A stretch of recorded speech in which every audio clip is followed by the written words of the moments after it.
साथियों,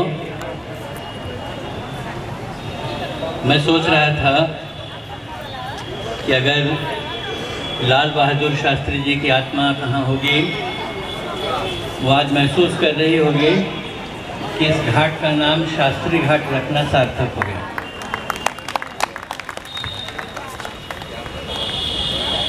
ये जो लोग यहाँ जमा हैं, हम आप सभी, यही वो ताकत है जिस ताकत से भारत आज़ाद हुआ,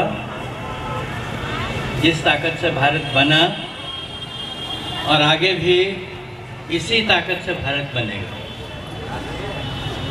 ये बात हम सबको याद नहीं रखनी चाहिए, सिर्फ अपने विश्वास में जमा लेनी चाहिए। एक यज्ञ की आज पूर्णाहुति हो रही है। पूर्णाहुति का मतलब समापन नहीं होता है। पूर्णाहुति का मतलब होता है एक कदम पूरा हुआ, अब अगले कदम की बात करनी। तो सभी साथियों को मैं बधाई देता हूँ। सबके नाम तो ले नहीं सकता हूँ, शायद जानता भी नहीं हूँ, लेकिन राम धीरज जी, चंदन पाल जी, जागृति जी, अरविंद जी, इन सब ने नेतृत्व की एक नई दिशा हमको दिखाई है।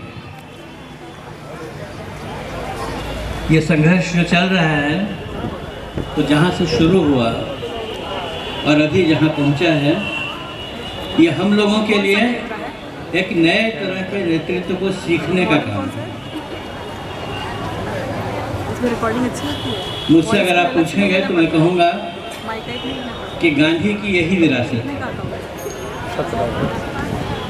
घर, मकान, ज़मीन, परिसर, किताबें, ये गांधी की विरासत नहीं है। ये संघर्ष जो है, यही गांधी की विरासत है।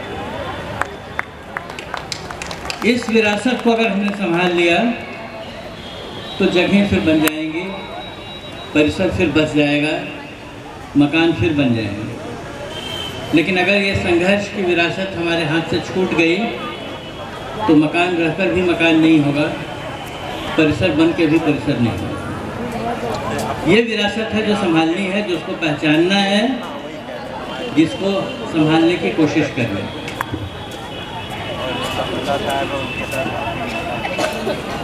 गांधी जी पर ये जो हमला है, ये पहला नहीं है।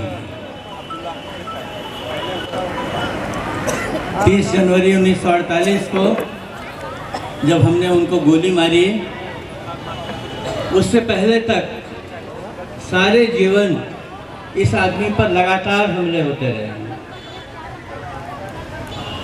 और अगर आप इतिहास को उलट कर देखेंगे तो आपको पता चलेगा कि ऐसे हर हमले के बाद गांधी नई प्रखरता के साथ, नई ऊर्जा के साथ सामने आते हैं। सांप्रदायिक ताकतों की जुगलबंदी जब शुरू हो रही थी, उस समय गांधी ने खिलाफत का आंदोलन छेड़ा और सांप्रदायिक एकता का एक नया अभियान पूरे देश में चला।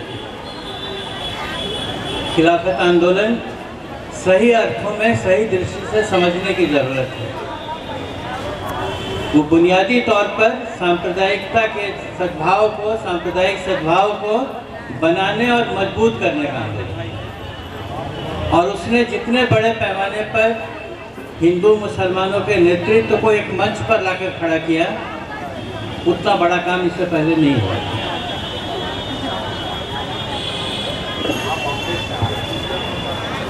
जातीयता का सवाल, समाज के पिछड़े वर्गों का सवाल, इन सब को लेकर के पुणे करार के बाद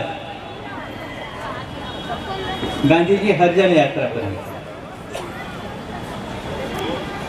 लगातार 4 महीने से ज़्यादा वो यात्रा चली